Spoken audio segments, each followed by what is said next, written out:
प्रणाम। जय गुरुदेव। आइए सुनते हैं अखंड ज्योति पत्रिका से। अंतक का श्रृंगार है मौन। मौन आंतरिक शक्तियों की अभिवृद्धि एवं अभिव्यक्ति का श्रेष्ठ साधन है।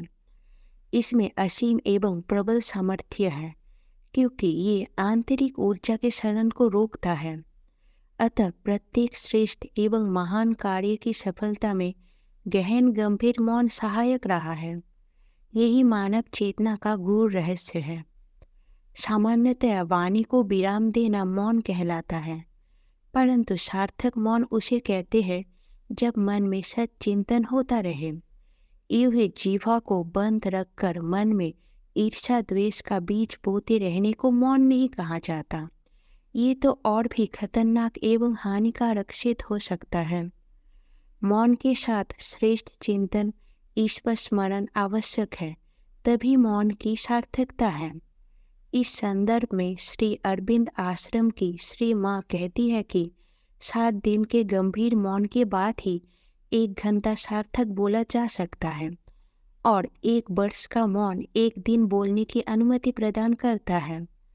इसमें मौन की महिमा प्रतिपादित होती है। मौन की महिमा एवं गरिमा अतुलनीय है। भले ही ये गंभीर मौन सबसे न सधे, पर अपनी सामर्थ्य के अनुसार इस व्रत का पालन अवश्य ही करना चाहिए। मौन से जीवा पर नियंत्रण रहता है और अनर्गल प्रलाप से बचा जा सकता है। अन्यथा वाणी के दुरुपयोग से भला कौन अपरिचित है।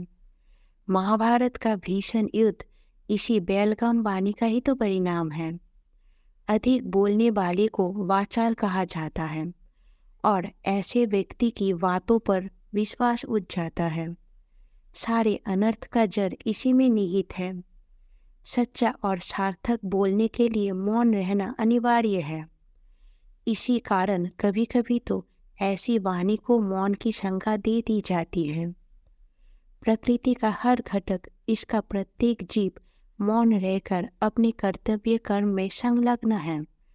ना कहीं कोई व्यतिक्रम है और ना ही अव्यवस्था।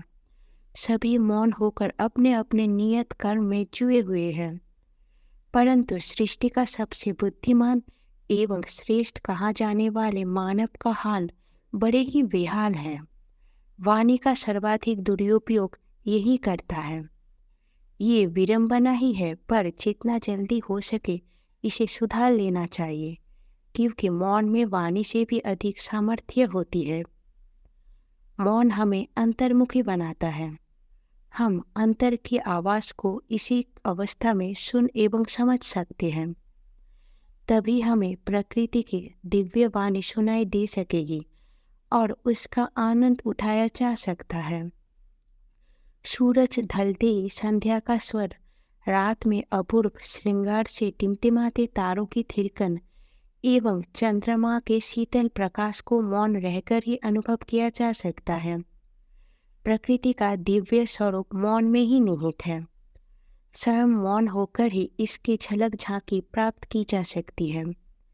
इसी मौन में ही कवि का सुकोमल भाव फूट पड़ता है और काव्य धारा के रूप में निःसृत होता है।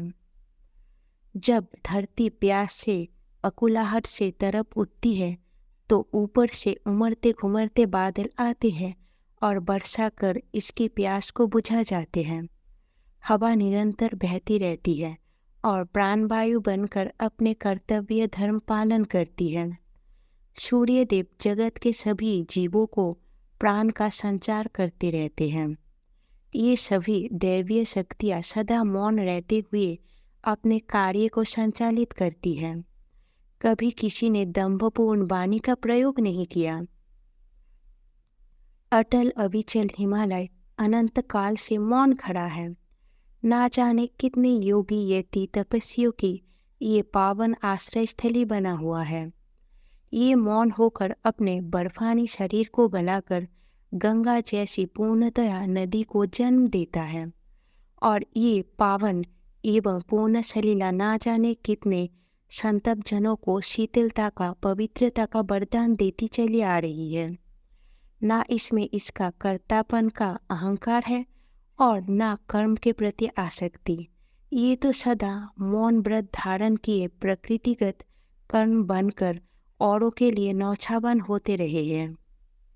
मौन की भाषा अव्यक्त होकर भी अभिव्यक्त हो जाती है।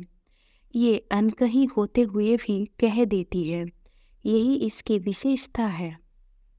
पुष्प को अपने बारे में बखान नहीं करना पड़ता।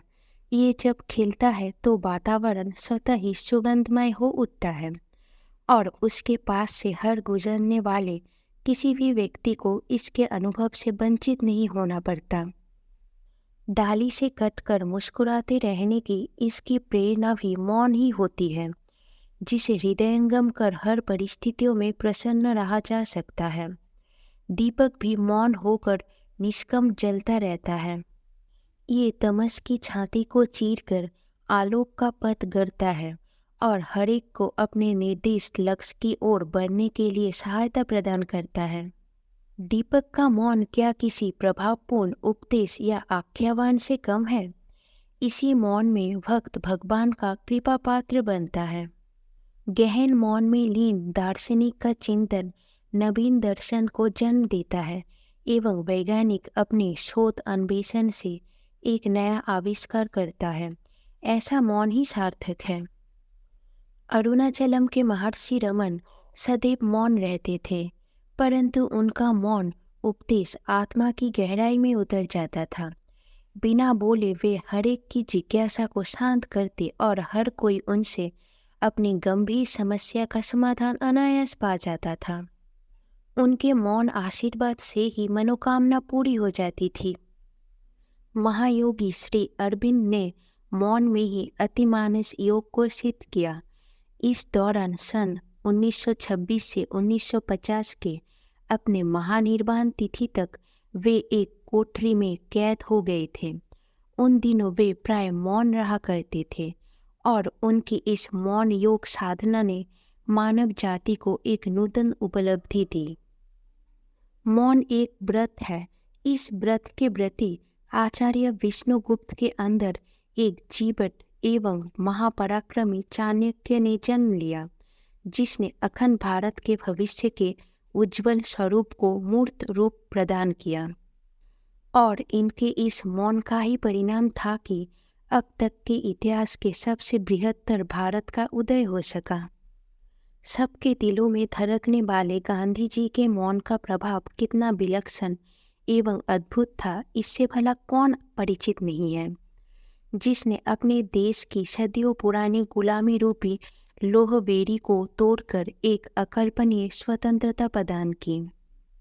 क्या ये अटूट एवं प्रबल मौन से उपजी उनकी आत्मशक्ति नहीं थी, जिसने कभी न अस्त होने वाले साम्राज्य को पराजय एवं पराभव का कड़वा घूंट पिला ही दिया? अंग्रेजी साहित्य के महान कवि वर्ड्सवर्थ प्रकृति के उपासक थे। वे प्राकृतिक सौंदर्य को एकांत में मौन होकर घंटों निहारा करते थे। वे कहते हैं कि मैंने वर्षों पूर्व अपने पसंदीदा फूल डैफोडिल्स को देखा था। मैं प्राय मौन एवं शांत होकर उसे अपने अंदर की आंखों में देखा करता था और उस क्षण मेरा हृदय आनंदातिरेक से लिप्त होकर उसके साथ भाव विभोर से उठता था। वे अपने काव्य को मौन एवं नीरवता का वरदान कहा करते थे। विख्यात एवं महान दार्शनिक बर्ट्रैंड रसेल ने भी मौन की महत्ता विशेषता को स्वीकारा है। उन्होंने इस संदर्भ में एक घटना का उल्लेख किया है। वे जिस नगर में निवास करते थे, वहाँ पर एक विराट ग्रंथालय था। जिस समय रसेल अध्ययन हेतु वहाँ जाते थे, उसी समय एक अन्य पाठक भी वही नित्य आता था। दोनों आते पढ़ते और मौन होकर वापस चले जाते और ये क्रम अनवरत 40 वर्ष तक चलता रहा। ये अखंड मौन तब टूटा जब एक दिन रसेल ने सुना कि उस पाठक की मृत्यु हो गई और वे सहसा कह उठे, मैंने अपना एक अत्यंत प्रिय मित्र को खो दिया। अतः जीवन में श्रेष्ठ एवं सार्थक कार्य के लिए मौन को एक व्रत मानकर अपनाना चाहिए। प्रतिदिन ना बन पड़े तो सप्ताह में एक निश्चित दिन के कुछ घंटे से प्रारंभ करके क्रमशः इसे बढ़ाते रहना चाहिए, क्योंकि जब व्यक्ति बोलता है तो जीवा हावी रहती है और मौन की अवस्था में अंतर बोलता है। हमें अपने अंतर को बोलने का अवसर प्रदान करना चाहिए, क्योंकि इसी में जीवन का सारा मर्म छुपा है और इस दिव्य अवसर से हमें अवश्य ही लाभान्वित होना चाहिए। तभी इस सुरदुर्लभ जीवन की सार्थकता संभव हो सकती है। अखंड ज्योति जनवरी 2002 पृष्ठ 8। जय गुरुदेव।